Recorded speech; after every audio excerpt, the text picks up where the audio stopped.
I'll just start off quickly with a quicker statement. Obviously this is not the way we wanted to start this special week for the club. Our first time in the final since 2016, our club performing so well this year, but we have to address the Josh Addo-Carr thing today. I believe our players have open media at 11:45, so I thought it was best that I come and address the media on the Josh Addo-Carr matter so that our players don't have to answer questions on that issue. I'll be open to questions straight away. What I can say right off the top is that Josh vehemently defends himself here and his innocence in this matter.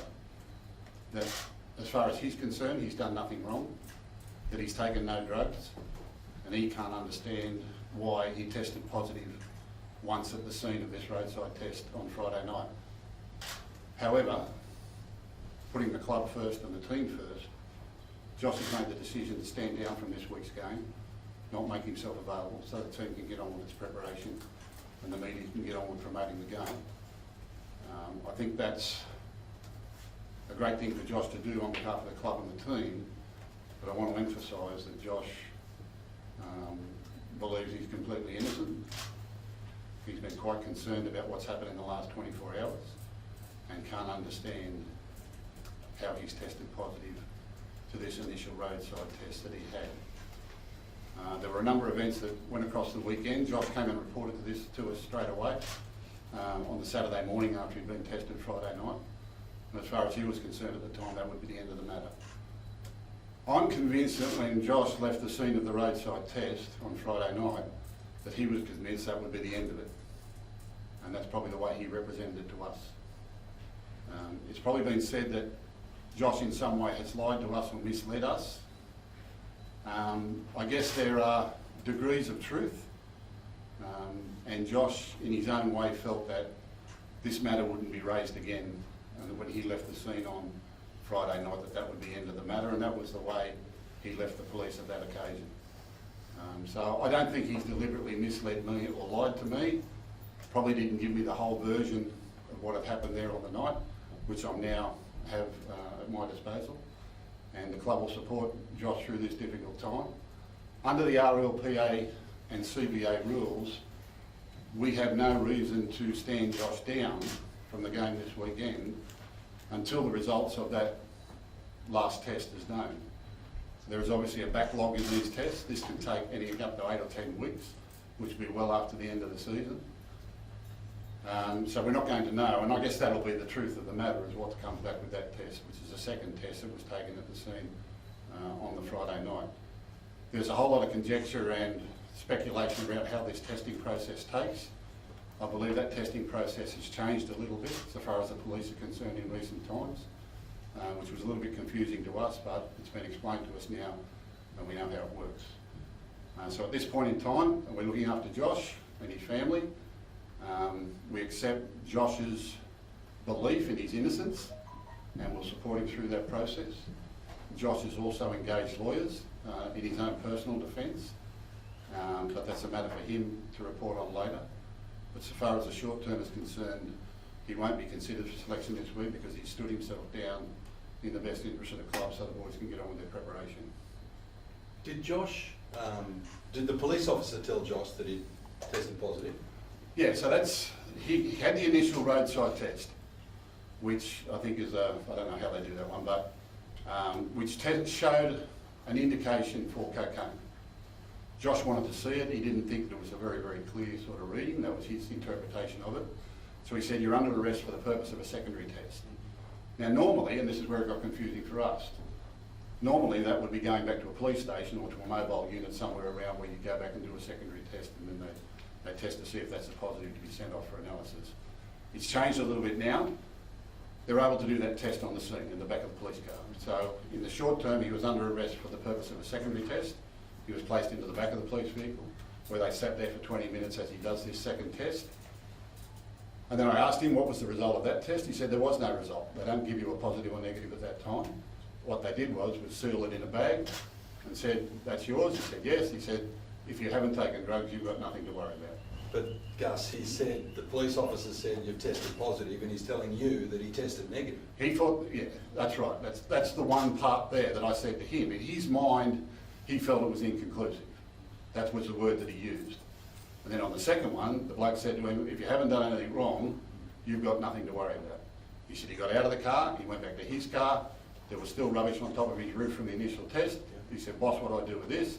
He said, just throw it in the bin, best of luck, on your way. Got in the car and drove. What made his story very believable in the initial part was, A, he never went to a police station, B, he never got a citation or any notification of a positive test, and C, he got in his car and drove away, which I didn't think you were allowed to do. No one did.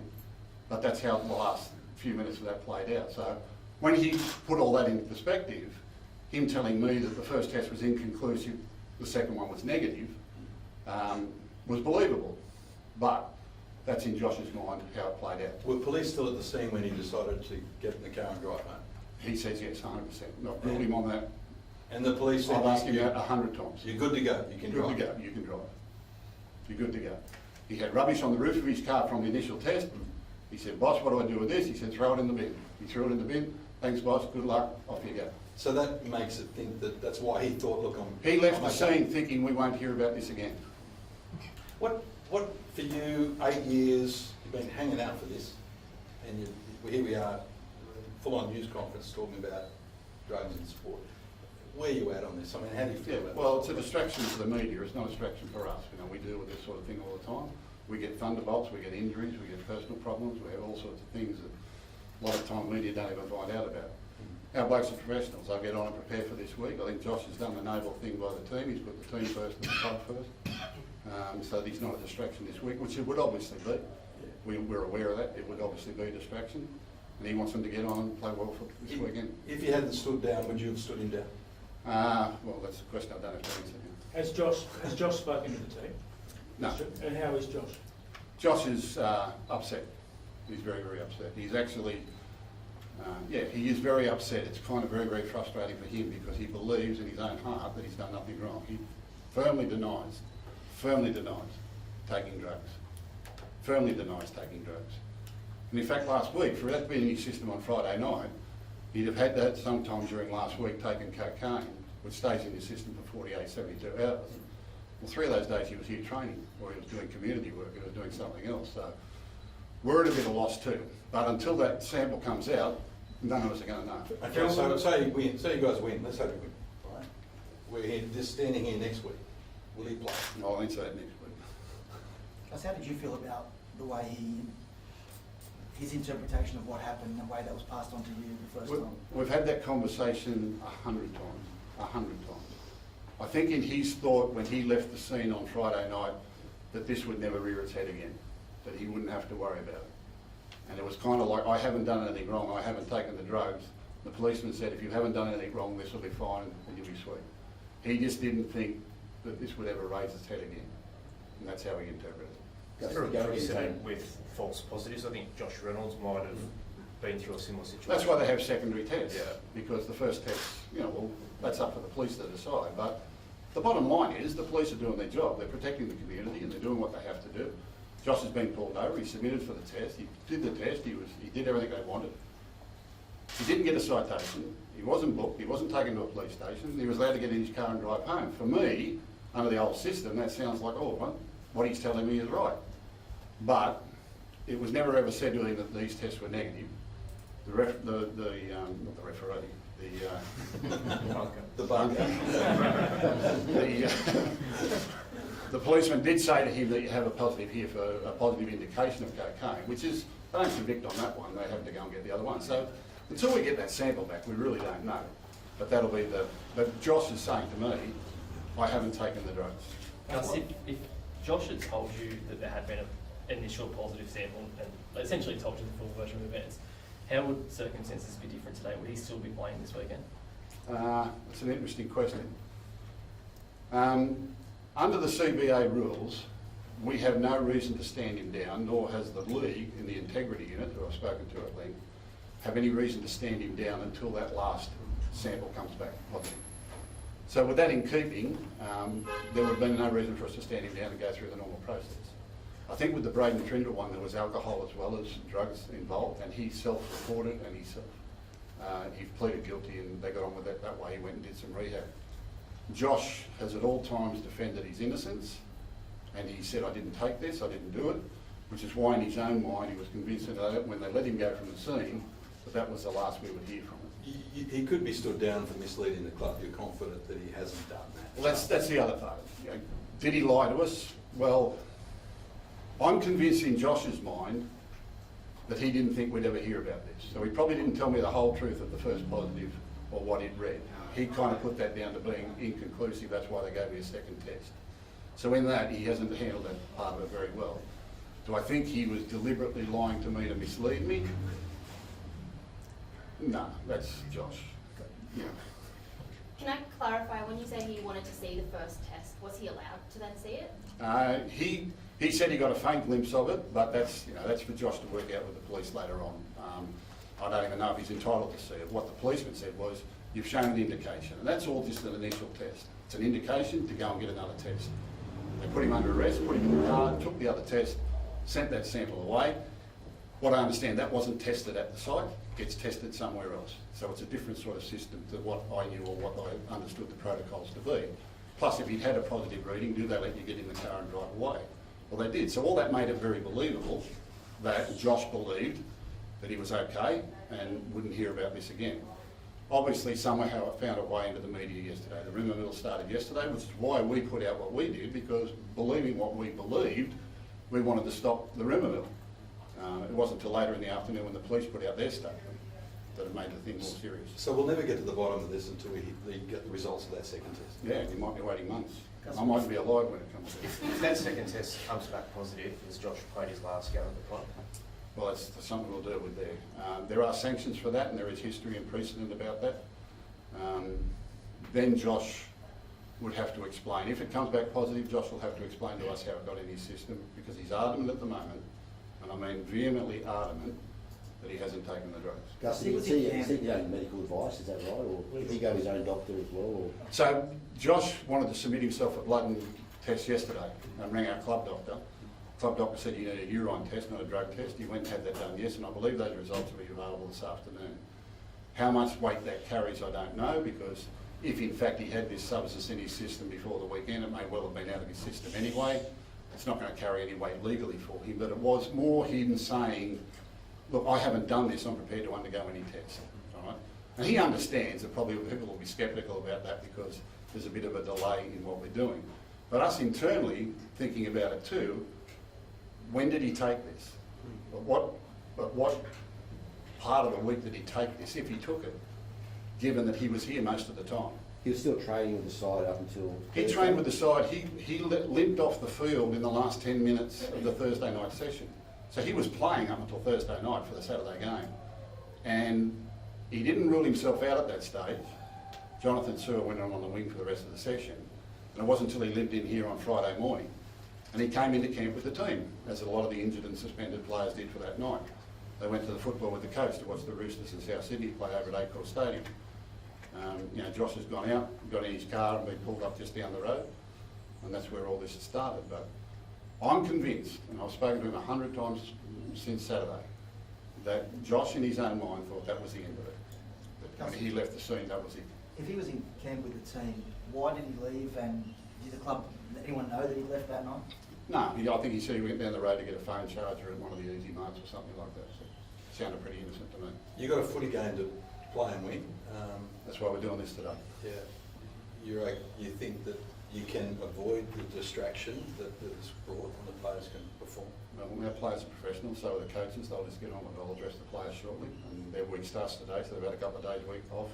They've done a great job to get to the semi-finals this year. We want to put up a good showing for our first time in the finals. We've got a big crowd coming. Fans and supporters will be a lot disappointed that Josh is not playing. He's a very, very popular player in our club and with our fan base. But, in talking to Josh this morning, he realised it's probably the right thing to do right at the moment on behalf of the team and the club, and I thank him for that. And I hope he's proven innocent. I hope everything he's telling me is 100% right. Gus, who will replace Josh on the wing? I don't know, that's the coach who does that. I don't pick the teams, unlike some people. Just to confirm, was the first time that you actually heard about the incident, was that from Josh himself? Saturday morning, so he came downstairs, so it was late Friday night when this happened. he came downstairs the next morning and spoke to our welfare officer, Luke Goodwin, and our manager, Steve Levetsky. They rang me straight away. It was kind of like, it was pretty dismissive. I said, well, what's the problem? I said, have you been booked? He said, no. I said, you go to the police station? He said, no. I said, have you been charged? He said, no. I said, was it positive? He said, no. And I said, well, did you drive the car away? He said, yeah. I said, well, what are you worrying about? Nothing, I just wanted to let you know. That's how it was. And that's why by Monday I'd forgotten about it. Until Josh rang me and said he was starting to get some calls about rumours yesterday. It sort of escalated yesterday afternoon. Probably more after my tweet than anything. But Gus, some people are probably a little bit sceptical that maybe he was not forced into it, but the fact that the club maybe put pressure on him just to stand down. What did he say before you got the chance we to talk to him? We talked about the scenarios of the week, right? There's a world the way we want it, and the world the way it is. It's as simple as that. I said, this is the way the world will work if you're playing and training this week, right? You, your family, the club, the players, everyone, this is what the week will look like. You could describe to me what the week would look like leading into this game if Josh was playing. So, Josh has done the noble thing and stood down this week. But at all times, confirming that he's completely innocent of any drug taking on this occasion. And I hope that proves to be right. Was Cam involved in those discussions? I had meetings with Cam, Seraldo, Aaron Warburton, Adam Drucy, Steve Levetsky today. We've been talking pretty much on the phone all night and all today. We had the club presentation last night. Obviously knew there'd be media there, and I thought, Josh, we didn't expose him to that. We asked him to stay away, which he was disappointed in, and the other players were too. And they'll be disappointed when I tell him today that he's going to stand down, but they'll understand the reasons for it, because that's pretty much what this team has been built on this year, is team first and club first. And Josh has done the right thing. But he would have dearly loved to have played, and he still feels he should be playing in this game, and that this is not of his doing. And he's a key player. Josh, Yeah. very important to our team, very important to our club, absolutely.